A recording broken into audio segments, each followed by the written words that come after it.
ವಾರಕ್ಕೊಂದು ಕಥೆ ಕಥಾಸರಣಿ.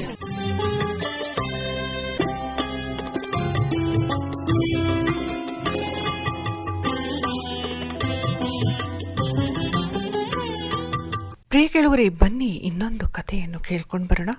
ಕಥೆಯ ಹೆಸರು ಕೈ ಇಲ್ಲ ಕಾಲಿಲ್ಲ ಚಿಂತೆಯೋ ಇಲ್ಲ. ಗೊತ್ತಾಯ್ತಲ್ಲ ಪ್ರಿಯ ಕೇಳುಗರೆ. ನೋಡಿ, ಸಾವು ಮತ್ತು ಸೋಲು ಇವೆರಡನ್ನು ಕ್ಷಣ ಕ್ಷಣವೂ ಸೋಲಿಸುತ್ತಾ ಬಂದಿರುವ ನಾಗನರೇಶ್ ಕರುತರ್ ಎಂಬುವಾತನ ಬದುಕಿನ ಕಥೆಯನ್ನು ನೀವು ಕೇಳಿದಿರಲ್ಲ. ಈಗ ನಿಮ್ಮೆದುರು ತೆರೆದುಕೊಳ್ಳಲಿದೆ ನಿಕ್ ಜೆಸಿಕ್ ಎಂಬ ಇನ್ನೊಬ್ಬ ಧೀರನ ಕತೆ. ಸ್ವಾರಸ್ಯವೆಂದರೆ ಈತನಿಗೆ ಕೈಗಳು ಇಲ್ಲ, ಕಾಲುಗಳು ಇಲ್ಲ. ಹಾಗಿದ್ದಾಗೂ ಈತ ಒಂದಲ್ಲ 2 ಡಿಗ್ರಿ ಪಡೆದುಕೊಂಡಿದ್ದಾನೆ. ನಂಬ್ತೀರಾ ಪ್ರಿಯ ಕೇಳುಗರೆ? ದೇಶ ವಿದೇಶ ಸುತ್ತಿದ್ದಾನೆ. ಅದೆಷ್ಟೋ ದೇಶಗಳ ಪ್ರಮುಖ ನಾಯಕರನ್ನು ಭೇಟಿಯಾಗಿದ್ದಾನೆ. ಅವರೊಂದಿಗೆ ವೇದಿಕೆ ಹಂಚಿಕೊಂಡಿದ್ದಾನೆ ಮತ್ತು ವ್ಯಕ್ತಿತ್ವ ವಿಕಸನದ ಕುರಿತು ಮಾತನಾಡುವುದರಲ್ಲಿ ಜಗತ್ತಿನಲ್ಲಿ ನಂಬರ್ 1 ಆಸಾಮಿ ಈತನ ಹೆಸರೇ ಬರುತ್ತೆ. ಗೊತ್ತಾ ಪ್ರಿಯ ಕೇಳುಗರೆ? ಅಲ್ಲ, ಕೈಕಾಲುಗಳೇ ಇಲ್ಲದಿದ್ದರೆ ಆತ ಇಂಥದೊಂದು ಸಾಧನೆ ಮಾಡಲು ಸಾಧ್ಯವಾದದ್ದು ಹೇಗೆ? ಅಂಗವೈಕಲ್ಯದ ನೋವು, ಜತೆಗಿದ್ದವರ ವ್ಯಂಗ, ಬಂಧುಗಳು ಪಾಪ ಕಣ್ರಿ ಎಂಬಂಥ ನೋಟ, ಕುತೂಹಲಕಾರಿಗಳ ಅರ್ಥವಿಲ್ಲದ ಪ್ರಶ್ನೆಗಳು, ಒಂದು ಡಿಪ್ರೆಷನ್, ವಿಚಿತ್ರ ದೇಹ ಪ್ರಕೃತಿಯ ಕಾರಣದಿಂದಲೇ ಜತೆಯಾಗುವ ಕಾಯಿಲೆಗಳು ಅವನನ್ನು ಹೆದರಿಸಲಿಲ್ವೇ? ಬದುಕಿನಲ್ಲಿ ಆಸಕ್ತಿ ಕಳೆದುಕೊಳ್ಳುವಂತೆ ಮಾಡಲಿಲ್ವೇ? ಇಂಥವೇ ಕುತೂಹಲಕಾರಿ ಪ್ರಶ್ನೆಗಳಿಗೆ ಉತ್ತರವಾಗಿ ನಿಕ್ ಜೆಸಿಕ್ನ ಬದುಕಿನ ಕಥೆ ಈರುಳ್ಳಿಯ ಪಕಳೆಗಳಂತೆ ಬಿಚ್ಚಿಕೊಳ್ಳತೊಡಗುತ್ತದೆ.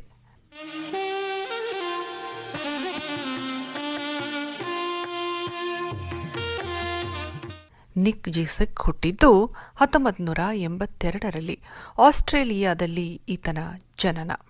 ಜೆಸಿಕ್ ದಂಪತಿಗಳಿಗೆ ಮೊದಲ ಮಗ. ನಿಕ್ಕನ ತಾಯಿ ದಸ್ಕಾ ಆಸ್ಪತ್ರೆಯೊಂದರಲ್ಲಿ ನರ್ಸ್ ಆಗಿದ್ದಳು.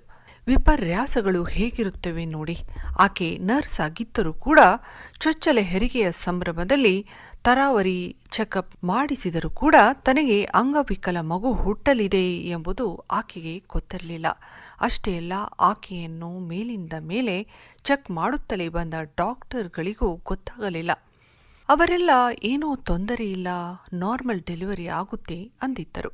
ಹಾಗೆ ಆಯಿತು ಕೂಡ. ಆದರೆ ತಾಯಿ ಗರ್ಭದಿಂದ ಹೊರಬಂದ ಮಗುವನ್ನು ಕಂಡ ಆಸ್ಪತ್ರೆಯ ಅಷ್ಟು ವೈದ್ಯರು ಬೆಚ್ಚಿಬಿದ್ದರು. ಏಕೆಂದರೆ ದಷ್ಟಪುಷ್ಟವಾಗಿ ಬೆಳೆದ ಮುದ್ದು ಮುದ್ದಾಗಿದ್ದ ಆ ಮಗುವಿಗೆ ಕೈ ಕಾಲುಗಳೇ ಇರಲಿಲ್ಲ. ಹೊಟ್ಟೆಯಿಂದ ಒಂದಿಷ್ಟು ಕೆಳಕ್ಕೆ ಒಂದು ಬೆರಳಿನಷ್ಟೇ ಉದ್ದ ಸ್ಪಂಜನಂತೆ ಇರುವ ಎಡಪಾದವಿತ್ತು. ಅದಕ್ಕೆ ಬೆರಳುಗಳು ಇದ್ದವು ನಿಜ, ಆದರೆ ಅದನ್ನು ಕಾಲು ಎನ್ನಲು ಸಾಧ್ಯವೇ ಇರಲಿಲ್ಲ. ಮಗು ಅಳುತ್ತಲೇ ತನ್ನನ್ನು ತಬ್ಬಿಕೊಳ್ಳಲಿ, ಪುಟಾಣಿ ಕೈಗಳಿಂದ ಹಾಗೆಯೇ ಒಮ್ಮೆ ಕೆನ್ನೆ ತಟ್ಟಲಿ, ಜಡೆ ಎಳೆಯಲಿ, ಪುಟ್ಟ ಕಾಲುಗಳಿಂದ ತೊಟ್ಟಿಲು ಒದೆಯಲಿ, ಕಡೆಗೆ ಅವೇ ಪುಟ್ಟ ಕಾಲುಗಳಿಂದ ಗಂಡನ ಕೆನ್ನೆಗೆ ಎದೆಗೆ ಒದ್ದು ಒಂದು ಸಂತಸದ ಗಳಿಗೆ ಸಾಕ್ಷಿಯಾಗಲಿ. ಇಂಥ ಸೆಂಟಿಮೆಂಟ್ ಜಗತ್ತಿನಲ್ಲಿ ಯಾವ ತಾಯಿಗೆ ತಾನೇ ಇರುವುದಿಲ್ಲ ಹೇಳಿ ನೋಡೋಣ, ಅಲ್ವಾ? ಹೆರಿಗೆಗೂ ಮುನ್ನ ನಿಖಿನ್ನಿನ ತಾಯಿ ದಸ್ಕಾಗೂ ಇಂಥವೇ ಆಸೆಗಳಿದ್ದವು. ಮಗುವಿನ ಬಗ್ಗೆ, ಅದರ ಭವಿಷ್ಯದ ಬಗ್ಗೆ 1000 ಕನಸುಗಳಿದ್ದವು. ಆದರೆ ಮಡಲಿಗೆ ಬಂದ ಮಗುವಲ್ಲದ ಮಗುವನ್ನು ಕಂಡ ಆಕೆಗೆ ಅದೆಷ್ಟು ನೋವಾಯಿತೋ ಏನೋ ಭಗವಂತನೇ ಬಲ್ಲನು. ವಿಶೇಷವೆಂದರೆ ಮಗುವೇ ಅಲ್ಲ ಎಂಬಂತಿದ್ದ ಆ ಮಗುವನ್ನು ಕಂಡು ಆಕೆ ಅಳುತ್ತಾ ಕೂರಲಿಲ್ಲ, ಹರಿಕೆಗೆ ಮುಂದಾಗಲಿಲ್ಲ, ತನ್ನ ಹಣೆ ಬರವನ್ನು ಹಳಿಯಲಿಲ್ಲ, ವಿಧಿಯನ್ನು ಶಪಿಸಲಿಲ್ಲ. ಬದಲಾಗಿ ಪಾಲಿಗೆ ಬಂದದ್ದು ಪಂಚಾಮೃತ ಅಂದುಕೊಂಡಳು. ಪ್ರಿಯ ಕೇಳುಗರೆ, ಆಕೆ ಸ್ವಂತ ನರ್ಸ್ ಆಗಿದ್ದಳಲ್ಲ.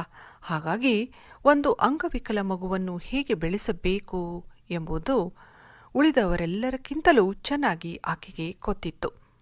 ನಿಕ್ಗೆ 3 ವರ್ಷವಾದ ತಕ್ಷಣವೇ ಕಂಡು ಕಾಣದಂತಿದ್ದ ಎಡಗಾಲಿನ ಬೆರಳುಗಳು ಮಧ್ಯೆ ಚಾಕ್ ಪೀಸ್ ಇಟ್ಟು ಅಕ್ಷರ ಅಭ್ಯಾಸ ಮಾಡಿಸಿಯೇ ಬಿಟ್ಟಳು. ಮುಂದೆ ನಿಕ್ನನ್ನು ಸ್ಕೂಲಿಗೆ ಸೇರಿಸಲು ಹೋದರೂ ನೋಡಿ, ನಿಜವಾದ ಸಮಸ್ಯೆ ಅಲ್ಲಿ ಶುರುವಾಯಿತು. ಏಕೆಂದರೆ ಕೈಕಾಲುಗಳಿಲ್ಲದ ಮಗುವಿಗೆ ಪ್ರವೇಶ ನೀಡಲು ಯಾವ ಶಾಲೆಗಳು ಒಪ್ಪುವುದಿಲ್ಲ. ವಿಚಿತ್ರ ಸೃಷ್ಟಿ ಎಂಬುವಂತಿರುವ ಈ ಮಗುವನ್ನೇ ಉಳಿದ ಎಲ್ಲ ಮಕ್ಕಳು ನೋಡುತ್ತಾ ಕುಳಿತು ಓದುವುದನ್ನೇ ಮರೆಯಬಹುದು. ಈ ವಿಕಲಾಂಗ ಮಗು ಎಲ್ಲರಿಗೂ ಸಮಸ್ಯೆಯಾಗಬಹುದು. ನಾನೇಕೆ ಉಳಿದವರಂತಿಲ್ಲ ಎಂಬ ಭಾವನೆಯೇ ಈ ಮಗುವಿನ ಡಿಪ್ರೆಷನ್ಗೆ ಈಡು ಮಾಡಬಹುದು. ಹಾಗಾಗಿ ಪರೀಕ್ಷೆಯಲ್ಲಿಯೂ ಇವನಿಗೆ ರಿಯಾಯಿತಿ ಕೊಡಿ ಎಂದು ಪೋಷಕರು ಕೇಳಬಹುದು ಎಂದೆಲ್ಲ ಯೋಚಿಸಿ ಈ ಮಗುವಿಗೆ ಪ್ರವೇಶ ನೀಡುವುದಿಲ್ಲ ಎಂದು ಶಾಲಾ ಆಡಳಿತದವರು ವಾದಿಸಿದರು. ಆದರೆ ನಿಕ್ಕನ ತಾಯಿ ತಂದೆ ಈ ವಾದವನ್ನು ಒಪ್ಪಲಿಲ್ಲ. ನಮ್ಮ ಮಗು ಮೆಂಟಲಿ ಡಿಸೇಬಲ್ಡ್ ಅಲ್ಲ, ಜಸ್ಟ್ ಫಿಸಿಕಲಿ ಹ್ಯಾಂಡಿಕ್ಯಾಪ್ಡ್. ನಾವು ಯಾವುದೇ ರಿಯಾಯಿತಿ ಕೇಳುತ್ತಿಲ್ಲ. ಹಾಗಿದ್ದರೂ ಶಾಲೆಯಲ್ಲಿ ಅವನಿಗೆ ಪ್ರವೇಶವಿಲ್ಲ ಅಂದರೆ ಏನರ್ಥ ಎಂದು ಪ್ರಶ್ನಿಸಿ ಕೋರ್ಟ್ಗೆ ಹೋದರು. ಅವರ ಬೆಂಬಲಕ್ಕೆ ನಿಂತ ಕೋರ್ಟ್ ನಿಕ್ ತರದವರಿಗೆಲ್ಲರಿಗೂ ಶಿಕ್ಷಣದ ಅವಕಾಶವನ್ನು ಕೊಟ್ಟು ಶಿಸ್ತಿನಲ್ಲಿ ಒಂದಿಷ್ಟು ಸಡಿಲ ನೀತಿ ಅನುಸರಿಸಿ ಎಂದು ಆದೇಶ ಹೊರಡಿಸಿತು. ಮುಂದಿನದೆಲ್ಲ ನಿಕ್ನ ದಿಗ್ವಿಜಯದ ಕಥೆ. ಈ ಬದುಕಿನ ಮೇಲೆ ಸೋಲಿನ ಮೇಲೆ ಅದಾವುದು ಜನ್ಮಾಂತರದ ದ್ವೇಷವಿದೆ ಎಂಬಂತೆ ಆತ ಬದುಕಿಬಿಟ್ಟ. ಓದುವುದರಲ್ಲಿ ಇಡೀ ತರಗತಿಗೆ ಅವನೇ ಮೊದಲಿಗನಾದ. ಎಡಗಾಲಿನ ಬೆರಳುಗಳ ಮಧ್ಯೆ ಪೆನ್ನು ಸಿಕ್ಕಿಸಿಕೊಂಡು ನೋಟ್ಸ್ ಬರೆದ, ಪರೀಕ್ಷೆ ಬರೆದ, ಸ್ಕೂಲಿನ ಮ್ಯಾಗಝಿನ್ನಲ್ಲಿ ಲೇಖನಗಳನ್ನು ಬರೆದ. ಅಷ್ಟೇ ಅಲ್ಲ, 7ನೇ ತರಗತಿಯಲ್ಲಿ ಶಾಲಾ ವಿದ್ಯಾರ್ಥಿ ಸಂಘದ ಅಧ್ಯಕ್ಷನೂ ಆದ. ಈ ಶಾಲೆಯ ಇತಿಹಾಸದಲ್ಲಿ ನಡೆದಿರಲಿಲ್ಲ ಎಂಬಂತೆ ವಿಶಿಷ್ಟ ಕಾರ್ಯಕ್ರಮಗಳನ್ನು ನಡೆಸಿಕೊಡುತ್ತಿದ್ದ. ನಿಕ್ ಕಾಲೇಜ್ಗೆ ಬರುವ ವೇಳೆಗೆ ಮಗನಿಗೆ ಈಜು ಕಲಿಸಿದರೆ ಅವನ ಆರೋಗ್ಯಕ್ಕೆ ಒಳ್ಳೆಯದು ಅನಿಸಿತು. ನಿಕ್ಕನ ತಂದೆ ತಡ ಮಾಡಲಿಲ್ಲ. ಕೃತಕ ಕೈಕಾಲುಗಳನ್ನು ಖರೀದಿಸಿ ಅವುಗಳನ್ನು ನಿಕ್ಕನ ದೇಹಕ್ಕೆ ಫಿಕ್ಸ್ ಮಾಡಿದ. ಮಗುವಿಗೆ ಎಲ್ಲ ಪೂರ್ವ ಸೂಚನೆಯನ್ನು ಕೊಟ್ಟು ಈಜು ಕಲಿಸಿಬಿಟ್ಟರು.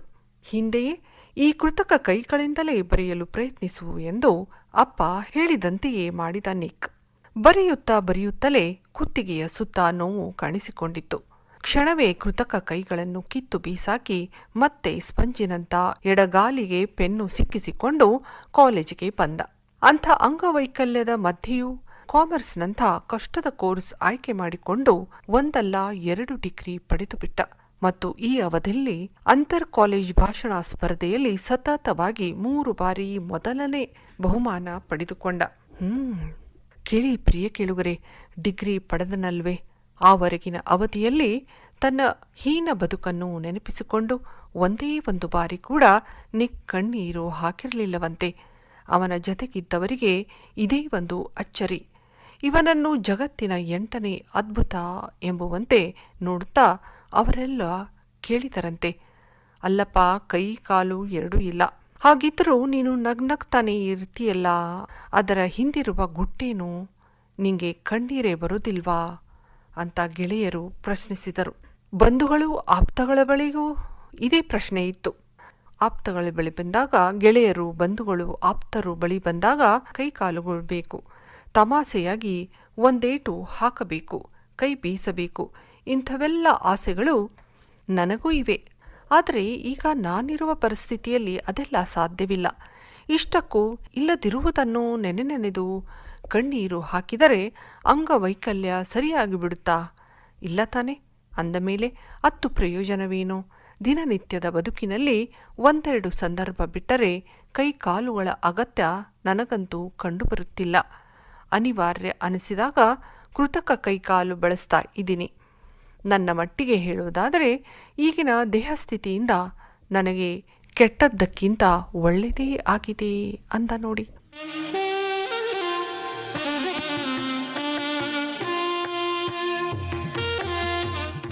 ನಿಕ್ಗೆ ಈಗ 27 ವರ್ಷ. ಆಸ್ಟ್ರೇಲಿಯಾ ಸರ್ಕಾರ ಅವನನ್ನು ದೇಶದ ಯುವರತ್ನ ಎಂದು ಕರೆದು ಗೌರವಿಸಿತು. ಆತನ ಹೋರಾಟದ ಬದುಕಿನ ಕಥೆ ಜಗತ್ತಿನುದ್ದಕ್ಕೂ ಮನೆ ಮಾತಾಗಿದೆ. ವೆಬ್ಸೈಟ್ನಲ್ಲಿ ಅವನ ಬದುಕಿನ ಕಥೆ 100 ಪುಟಗಳಲ್ಲಿ ದಾಖಲವಾಗಿದೆ. ಎಲ್ಲ ಹೆಸರಾಂತ ಚಾನೆಲ್ಗಳು ಸಂದರ್ಶನಗಳನ್ನು ಪ್ರಸಾರ ಮಾಡಿವೆ.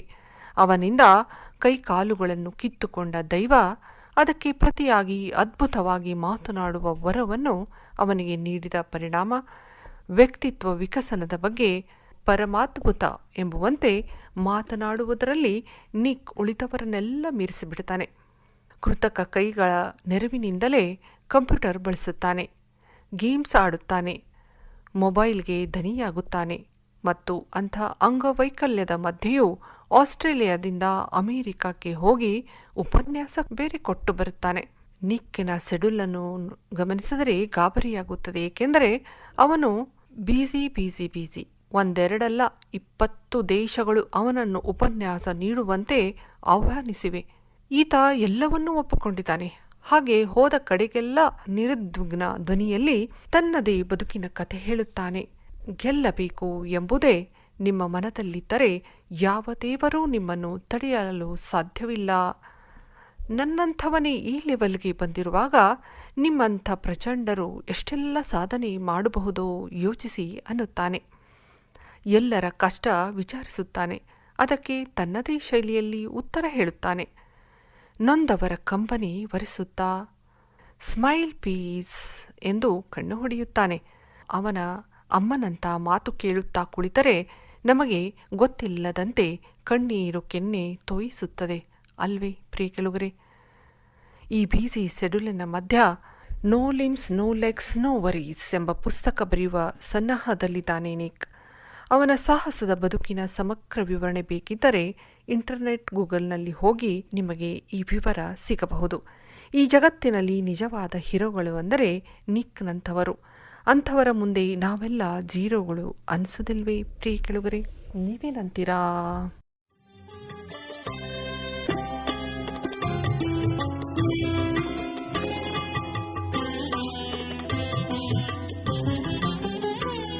ಇದುವರೆಗೆ ಕಥೆ ಕೇಳಿದಿರಿ.